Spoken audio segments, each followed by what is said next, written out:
the model of mindfulness that I want to present involves these three core elements of intention, attention, and attitude. And I want to talk about each of these. This is the definition from our book. Mindfulness is the awareness that arises out of intentionally paying attention in an open, kind, and discerning way. So this is all we're trying to do. It doesn't necessarily have to do with meditation practice. We practice so we can remember to be this way moment by moment. So first I'll speak about intention. Intention is simply knowing why you're doing what you're doing.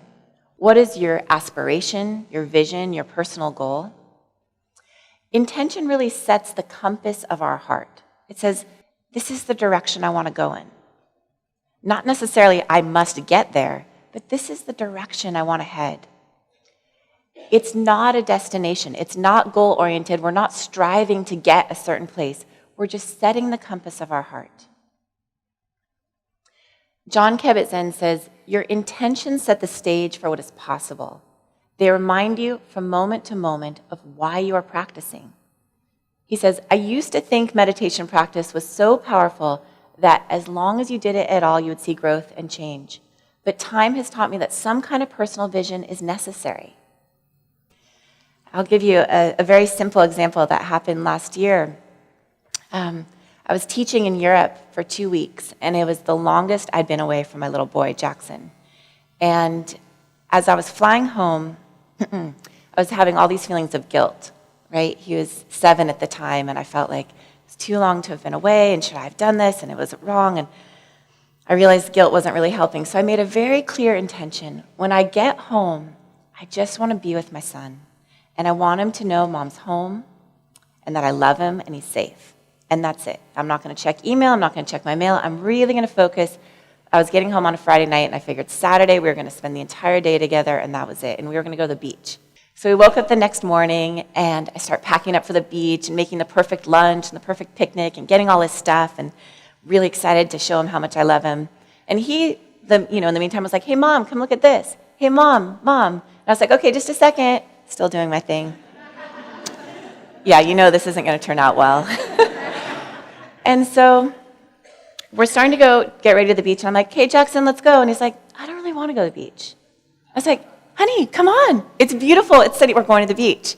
He's like, okay, he puts on his bathing suit. We're walking out the door, and I'm like 5 steps ahead of him.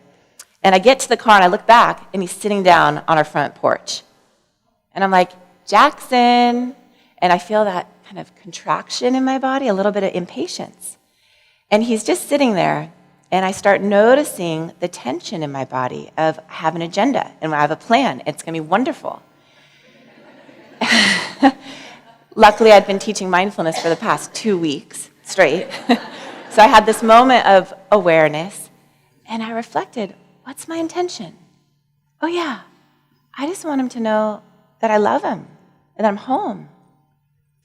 And so I walked back over and I sat down next to him. And he was looking at these ants. That's actually why he was sitting there. And they were pretty extraordinary. And I sat down next to him, and I just sat there quietly, and I was breathing, and I was with him. And he kind of leaned his little body into my body. And I could feel the sun on our backs, and I could feel us resting, us connecting. And that was it. That was the most important thing, right? So our intention reminds us what is most important. And it can be that simple. So present moment awareness is essential if we're going to see clearly, right? That's the definition of mindfulness. And yet what we found, in fact, this study was published, I think, 2 years ago with 650,000 subjects, is that our mind wanders approximately half the time. They found that 46.9% of the time, your mind is wandering. That's a lot of your life. So part of this practice is learning how to attend in the present moment. And it doesn't mean we shut out our thoughts. It doesn't mean we no longer have any thoughts. We have 12 to 50,000 thoughts every single day. You're not going to make those go away. What we start to do is change our relationship to thinking so that we can rest more in the actuality of the present moment. so we don't believe our thoughts so much. I love this quote from Emo Phillips. He says, "I used to think the brain was the most wonderful organ in my body. Then I realized he was telling me this." Right? Right? Don't believe your thoughts. Okay. So the intention with mindfulness is that we train and stabilize our attention in the present moment so that we can see clearly. I actually believe one of the most healing dimensions of mindfulness is just that our mind and our body are in one place. It's exhausting. It's exhausting to be sitting here and have your mind racing all over the place. So part of this practice is learning how to just let ourselves rest in the present moment and know that where we are is okay. This is enough. So this is a picture of a monastery that I visited when I was first learning about meditation. And when I first went there, I didn't know anything about meditation. I was about 19 or 20 years old. I didn't speak any Thai. And this beautiful monk invited me in for this 12-day silent retreat, and he didn't speak any English. So he kind of, made it clear that I was supposed to attend to my breath going in and out of my nostrils. I said, I can probably handle that. Pay attention in the present moment to the breath. So I'm sitting there, and guess what I noticed? It's not so easy. Right? My mind wandered, and it would wander off, and I'd bring it back, and I would try harder, and I would try harder, and I would try harder, and I got really impatient and really frustrated, and I would sit there and I would breathe, and my mind would wander off, and eventually I was like, "Damn it, Shauna, what's wrong with you? Why can't you do this? And who do you think you are to try to be a meditator? You're not a meditator. You don't know what you're doing." And then all of a sudden, by like the second or third day, I was looking around at everyone else at the monastery, and I'm like, who do they think they are? And just this judgmental mind of like tension and contraction. And then this monk on day 4 flew in from London, and he spoke English. And I said, can I please have an interview with him? Because you're in silence the whole time, too, so it's just you and your mind. It's uncomfortable. Yeah. I remember now, Anne Lamott, who is one of my favorite authors, she says, "Your mind is like a dangerous neighborhood. You don't want to go there alone." So it was me and my mind alone, and it was dangerous. And this monk came in, and he said, "How's it going?" And I was like, not so well. This is what's happening. I'm getting really angry at myself and anxious and judgmental, and I'm striving and I'm trying. And he looks at me and he goes, "Oh, dear." He's like, "You're not practicing mindfulness." He said, "You're practicing frustration, anxiety, impatience." And then he said these 5 words that really changed my life. He said, "What you practice becomes stronger." What you practice becomes stronger. We know this now from neuroplasticity. We know that your repeated experiences shape your brain.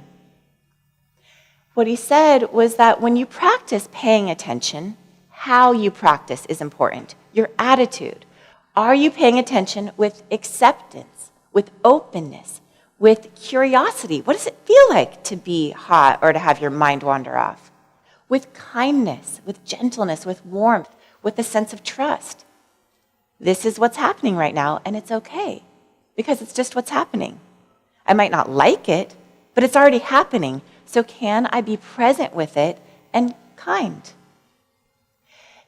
These qualities, these attitudes, it doesn't mean that you feel happy all the time. It doesn't mean that everything's okay all the time.